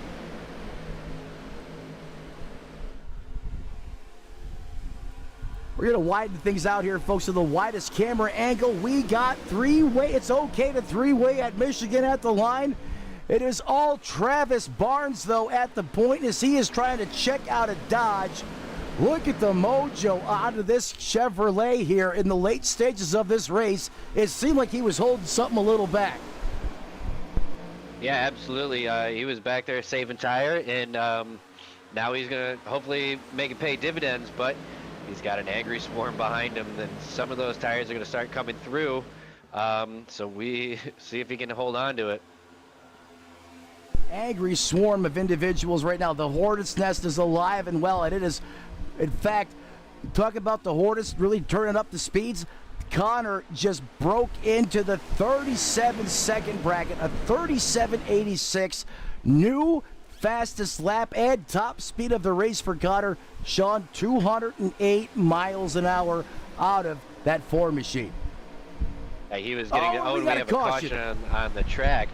But yeah, with the draft, 208, that's impressive. I don't think I've seen those speeds in a while in this next gen car. That's pretty quick, but I haven't either. We're going to slow them back down. Well, that's what iRacing does with these updates. They'll turn them up, they'll turn them down. They'll keep us, they'll keep us honest. They'll make us keep learning, figuring things out. They will not let us get comfortable in this car. That is for certain. As it looked like Nick Bentz may have got bent on this one. If we go back to the instant replay here, this is going to be further towards the rear of the field. Keep your eye on the 81. Let's change the camera angle here just a little bit for you guys, and let's go ahead and roll it. Oh, they got Ducky. They had a meeting of the minds, and oh my God, it was like the Three Stooges back here. They just kept on crashing. Yeah, it's all a go at this point. So when you get further in the back of the field and you're 4 wide like that, I mean, you're just gonna have that. It's bound to happen. Let's go ahead and jump on board and bring you the mayhem from the front nose of the race car. And again, this replay is going to be at speed, ladies and gentlemen.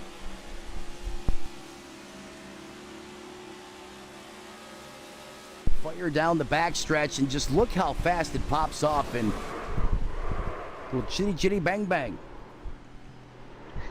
And he had it saved, and he goes up, and I mean, he stuffs it face first into the fence.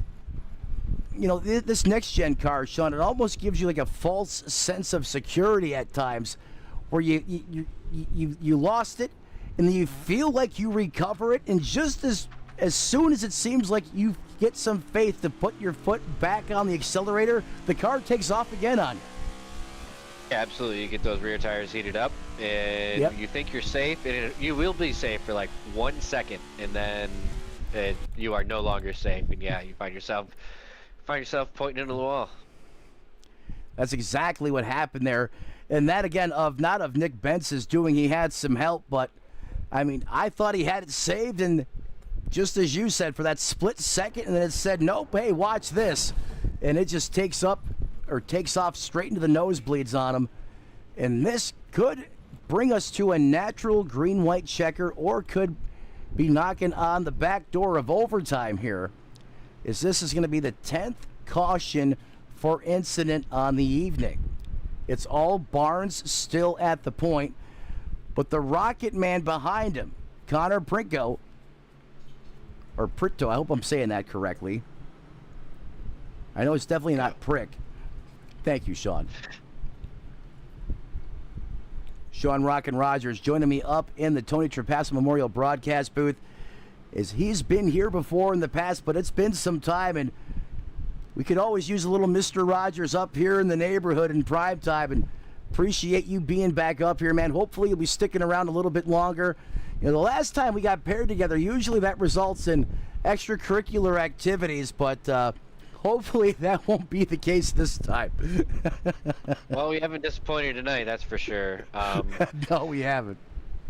But you know, with a track like this, it just invites. I mean, you could be really aggressive with all the lines that are possible to run, and you see that 3-4 wide, and you know you can do that for a couple laps at a time. But even watch the Coke series when they race here, they are wrecking left and right. So it's just a product of this track, but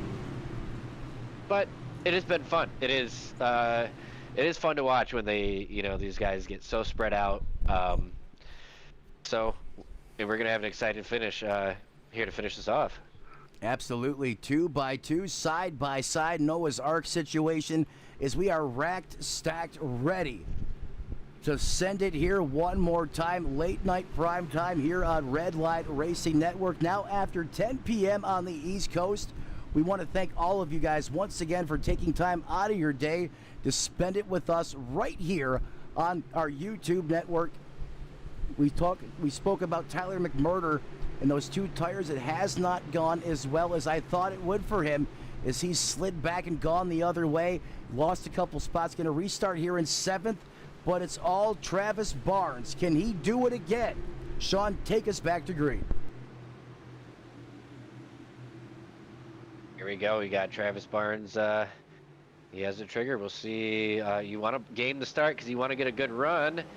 And he gets a decent jump, probably not as big as one as he would have wanted. And he's going to be in a drag race here going into one.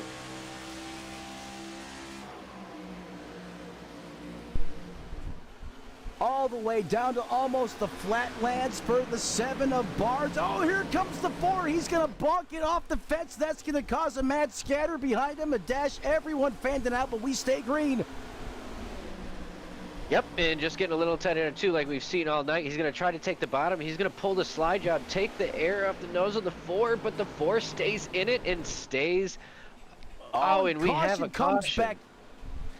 Right when we were about to see the white flag, and that was gonna. Oh, Sean, I am heartbroken right now because that right there was gonna be a battle of the ages for 2 miles to settle it, but someone else had other plans.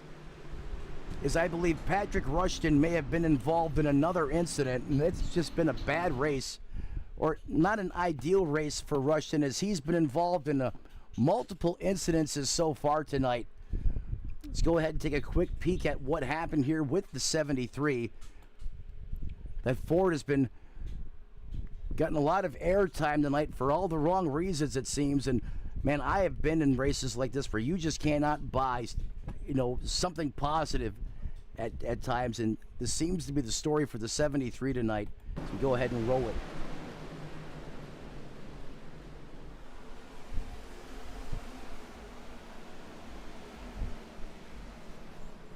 Someone blew up and oh my God. Looks like there was multiple wrecks throughout the field. The 77 got turned. Everybody started stacking up. It looks with the 43 getting turned. Salzano trying to make his way back through the field got caught up in that. Yeah, multiple cars. You've seen tire smoke multiple times there. And the 73, again, didn't do anything wrong. He's just, everyone's got the wreck magnet bullseye on that car tonight, it seems. Let's go ahead and watch this from his view. We'll jump on board with him, and you'll see exactly what Sean was talking about. Everything's just popping off in front of him. You can see multiple cars there in the wall. I don't know how the yellow flag didn't come out sooner. I guess, you know, these guys are able to save it, which is incredible. But then everyone starts reacting. Everyone starts coming down the racetrack. And unfortunately, he is not going to be able to get through. It's this incident right here that's going to do him in. Right in front of him. We got to shine the light on Travis Barnes, who has just taken the checkered flag. And he is the winner of our race this evening. We were just under caution. Are we not? Am I tripping? No, you're not tripping. I'm tripping at how fast we went back to green flag racing, given the fact that we just had a yellow flag. But nonetheless, Barnes is going to get the checkered flag here. Let's go ahead and rewind this back with the powers that be. That is just crazy fast. Oh, not sure what transpired there, because the yellow flag was definitely out with 1 lap to go, which we should have gotten back to overtime. Does this race end under caution? Here's what it did. As we see Travis Barnes starting to burn it down. Yes, that's exactly what happened. So this race, the 87 giving him some love for Josh Taylor, his teammate there. So this race going to end under caution. I don't feel as bad now, because I was about to just be sick. Apparently they did not have overtime enabled, Sean, and that's going to give Travis Barnes the victory here as he wins it under yellow flag conditions. But nonetheless, he worked for that one. He earned that win tonight, bud. Yeah, he had some early troubles. He got spun in our first caution, but you just got to stay the course in these longer races, and it obviously paid off for him tonight. As Travis Barnes burns it down in prime time, he's the one that was going to survive and be alive here when it mattered at the front. Got some help from Lady Luck up above with that yellow flag as he was coming to 1 to go, and that will secure the victory for him as he gets the rest of the good out of those Dr. Feelgoods, and he's going to go Earnhardt style into the grass and right into victory lane here at Michigan. We're going to be back in 20 seconds. We're going to reset, get ready for post-race coverage, driver interviews. 30 seconds. Don't go anywhere. Stick around.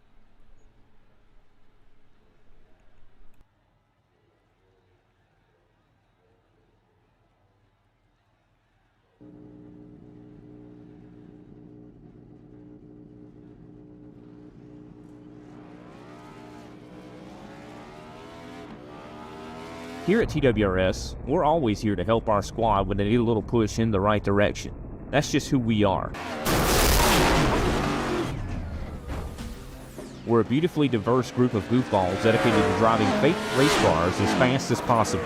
And we continue to push each other to the front using the power of nonsense. We have one of the strongest NASCAR programs on the service, and you can access it all for $24.99 a month. And we just released individual subscriptions for $14.99 a month for each NASCAR vehicle. We also just added a rallycross program and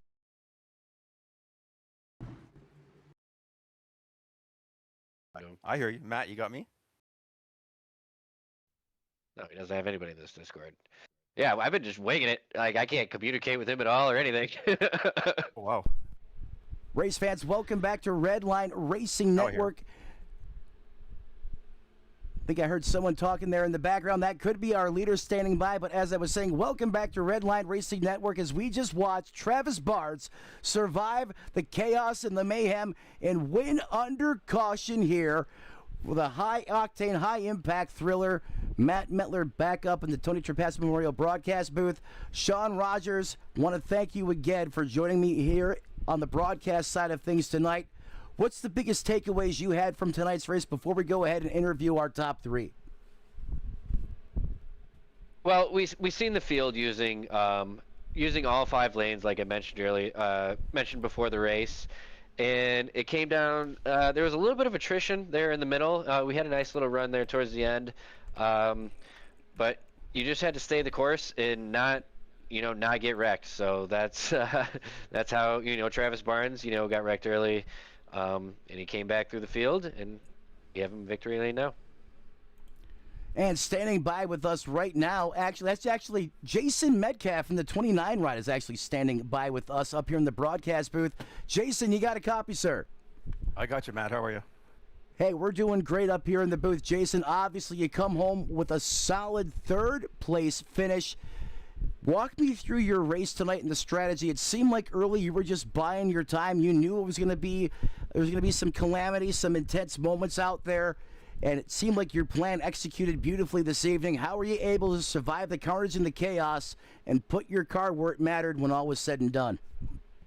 Well, the first half of the race, I was just saving my tires at the back. I wasn't pushing very hard, and then started making my way up to the front, trying to miss some of the wrecks and stuff, and then I was running top three, maybe 3/4 of the way, and then got spun, so I went back to the back again. I had to get my last set of tires, and then when that last caution came out, I was saving more because I had no more tires left, and that last caution came out, I knew I had a good chance because other guys were going to stay out with me too. So I restarted fourth or fifth, I think it was, and then it was just lucky draw. My tires held in, and I managed to hold off a third place finish. The car felt really good. It looked really good as when we covered you tonight. It seemed like it was stable. It was in the racetrack. And, I mean, your car does not really have even a scratch on it right now as we watch it back on the replay. I mean, talk to me about the dirty air and the handling characteristics of the race car. It seemed like in certain situations, corner off, especially coming out of two, where if you had someone to your outside, if it was close quarters, you would pick up a nasty tight condition, and it became a handful really quick. Did you experience that at all out there this evening? But yeah, coming out of turn two, the exit of turn two was brutal. If you come off too hard just a little bit, and there's a little bit of dirty air there, you get so tight and you can't catch it, and you're in the wall. And that happened a couple times today. I saw a couple guys coming out of two pretty hard, and I'm thinking, yeah, they're not going to hold it. And sure enough, they didn't. And they just smacked the wall. And you gotta remember that every lap. You gotta remember that because if you don't remember it, you think you're gonna get in there, and you feel like you got a good run coming off, and then the car just drifts off to the wall, and you're screwed. But tonight I ran a lot of high lines, so I didn't really worry about that. The high line felt really good tonight, with a lot of grip, and I got a lot of big runs coming off the high line, so I didn't really have to worry about it too much. But I saw a lot of guys having trouble coming out of turn two. Absolutely. Very well said. At the end of the day, all is said and done. You come out of here with a third place finish against such great competition. That has to be a good night and check all the boxes for you in the 29 ride. Before I cut you loose, man, who do you want to thank who helps you get it done on the 29? And then I'll turn it over to Sean Rogers. Sounds good, buddy. I just want to thank my sponsors, GSR, Flynn, Elite Setups, and obviously my crew and all those guys. I thank you guys for everything you do. And yeah, look, these guys are fun to race with. I raced with the guys for a long time. I know these guys pretty well, and they're a lot of good drivers in this race. You can drive pretty much like wheel to wheel with these guys, and it's a lot of fun running with these guys. I really enjoy it. We certainly appreciate that, Jason. Sean, before we let him go, any questions, comments for him? Well, we unfortunately didn't get to finish this race under green. I seen you lurking back there. Do you think you would have had a run at him? I definitely had something left. I was Did gonna ya? try and get up there before the caution came out because I knew it I was gonna love happen. the but answer. I knew I had something for sure. I was saving a little bit. I knew I had a run, but I didn't know when I was gonna make the run, and then the caution came out, and that just ruined everything. But yeah, it's all right. It happens. It's racing. Yeah, man, I had my eye on you coming into that at the end. I seen, obviously the top two were dueling, but I was like, wait a minute. Yeah, So, I saw them battling. They were battling all race back and forth. And I thought, I'm gonna let them do their thing, and then maybe I'll squeeze on by. Absolutely. But then yeah, it was fun. It was good. yeah, man, good run. Thank you very much, guys. Appreciate it. Jason, thank you very much for your time. And Sean, I didn't want to steal all the thunder. I knew if I left that question out there, you were going to take the opportunity to ask him. And right on you, Sean Rogers doing Beast Mode things. Jason, always a pleasure to speak with you up here in the booth. A real-life racer as well, so we always appreciate your expertise and your insight. You have a great rest of your evening, sir. Thanks, you too, boys. Hopefully I'll talk to you next week, too. Absolutely. Take care. We appreciate you. And that, of course, the voice of Jason Metcalf. And Sean, like what I was telling you before we jumped on the broadcast, some of these guys, they've been racing together for a long time. They know what to expect, and clearly the veteran presence paid off for Jason Metcalf tonight. As we shift gears now the storyline of the night, the man that was all business and all boogie under the hoodie this evening, Travis Barnes. You got a copy there, brother. Yeah, I got a copy here. Travis, congratulations first and foremost on that win tonight. Man, you walk me through that race. It seemed like from the drop of the green flag, as Sean pointed out early in the broadcast, it was like it was 5 laps to go for you and most of the competition you were around over the course of this race. Was that how it felt like that out on the racetrack? Was it just game on 100% from the time you guys took that initial green flag? No, honestly, the plan was to sit back a little bit and let the race come to me, but those cautions started to stack up here, and fortunately, Right. getting caught up in that first caution caused a lot of chaos to my strategy, but live and learn from there. Work trying to make sure that number 7 got to victory. And that's exactly what you did. How do you feel about that race ending under caution? Did you want to finish it under green flag conditions and battle it out? Or, were you taking that yellow flag with a sigh of relief saying, hey, it's over, we won this one, we can log that one in the book and take the momentum and move on? Oh, you know exactly how I was feeling when that caution came out. That's exactly what I needed. That 4-car was fast all day. We've been battling all day. No love lost between us. We go at it hard. Connor has a hard time dealing with it, but it's all right. No friends out here. I have no friends, so I'm going to have to run it hard if I want to get it to the front, and that's exactly what I did. I mean, it seemed like you guys were fighting with a little extra sauce being involved out there on the racetrack. It was, from a broadcast perspective, it was everything we could ask for. You had the bumping, the door banging, just up close and personal, tightness moments out there on the racetrack, and I know everyone watching it was eating it up. But what was it like in those tense moments in the race car? Walk me through it in the heat of the battle, what that's like at speeds over 200 miles an hour at times. Yeah, you don't have much time to think. You just have time to go. That's all I really knew how to do. We did get tied out of 2, like Jason was saying there earlier. And that obviously caused me to wash up into that number 4 car there, and then he wasn't too happy about it. So coming out of number 4, I guess, he just decided to lay the pedal to the floor there, out of caution there once again. So, that's racing. That's one thing. Obviously, like I said, we're going to be beating and banging it. That's not how you want to run it. That's not how you want to run it. So sometimes things go your way, sometimes things don't, and tonight it went my way. It is nice to have things go your way every once in a while, 100% for certain. Sean, let me bring you into the conversation. Questions, comments you have for Connor?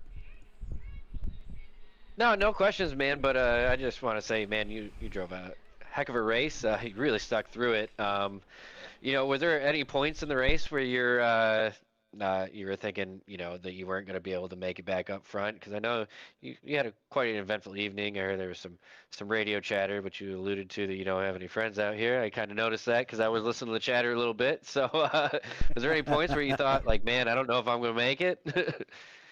There was. After Connor and I got together down pit lane, I thought it was really pretty much over, especially after that restart. He got up to 4th, and I was only at 12th by the time that next caution came out. Said, with 84 to go, I was like, I got to put this thing in victory lane. There's got to be something else I got to do here. So when everyone came down, I was the first car actually to stay out there, and I was like, I got to make it work. If I don't make this work, all was lost tonight. So fortunately, came out on the right side of things. Lady Luck, like you guys said, was on my side here tonight, and I'm going to take it when I can get it. So there he is, man, ladies and gentlemen. That is Connor. How do I pronounce your last name? I don't want to butcher that anymore. Oh, this is Travis. So. Oh, total.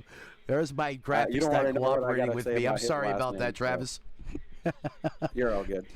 I was wondering. I'm like, I don't know. That seems pretty straightforward, man. Yeah, I know, right?